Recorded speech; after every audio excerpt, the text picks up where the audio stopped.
this girl that I was messing with, she said something about a Quran, said something about Muslims or whatever. Anyway, that it just stuck in my mind. I never knew what a Quran was. Never heard of a Quran. And around the same time, I met a pimp. I started coming around a pimp, and it, I gravitated to him, or he gravitated to me, because we had similar. Like, he was older than me, of course, but I guess he saw me. He saw himself in me, because women just I was attracted to women, and women were attracted to me. Like, women were easy for me. Yeah, women were easy for me. So when I was around him, different women would drop me off in cars, or he would see different women come by the house. I'm, 17, 16, 17 at the time. And he's like, women with cars or whatever. I have no cars. But it was like, always there. So he would see that.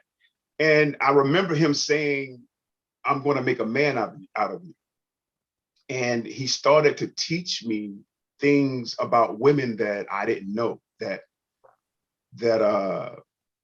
was really intriguing to me. And I took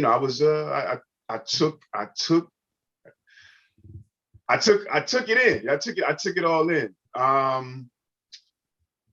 Yeah. So I'm in that life with him. I'm seeing him bring women into his life. Like, he just meet women. I'm seeing him bring them into his life, and they're doing things that I've never saw women do before for this guy. He just met him.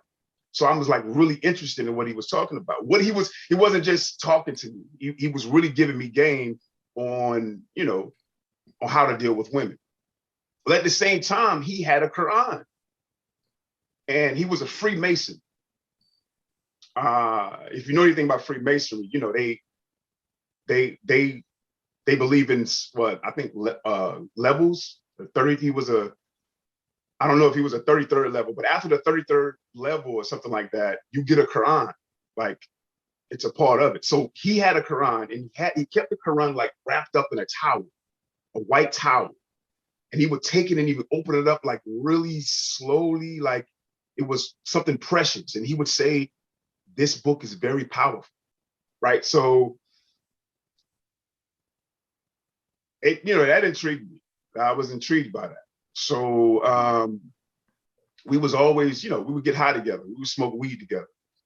And one of those times I was high, I went and picked up that Quran, opened it up, and I just, let me see what's going on.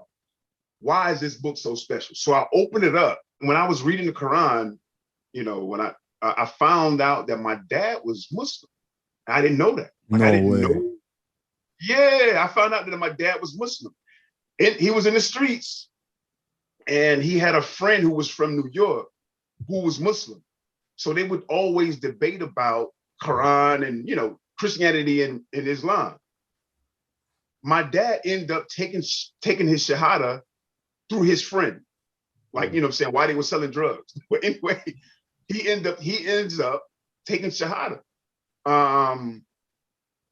Yeah, he ends up taking Shahada. Then, he was still living a life, so he goes to prison. He told me why he was in prison, like, he really, started practicing. He really started practicing, was praying all the time. Even was an imam for a few, for a while he was in prison. And he said that he prayed that Allah make me Muslim. He prayed that Allah make me Muslim and repair the relationship that he had. While he was in prison. While he was in prison. Make me, he prayed Allah, make me Muslim, make my son Muslim, and repair the relationship between us. Alhamdulillah. And now I can see why I see my path so well, because Allah answered my father's dua. And Allah allowed my father to see my Shahada, and the same person who gave him Shahada gave me Shahada. Alhamdulillah, man. Bro, that's unheard of. Yeah, so it's man, don't that dua, the prayers that we make, Yeah. don't take them lightly, man. Like they work. Yeah. They work. Yeah. Make a lot of duas. You know what I'm saying? Right now I'm having problems with my kids or whatever. And I was talking to a friend, and he was like, man, get up for tahajjud. Get up for tahajjud and beg your Lord. And I was like, you're right, man. You're right.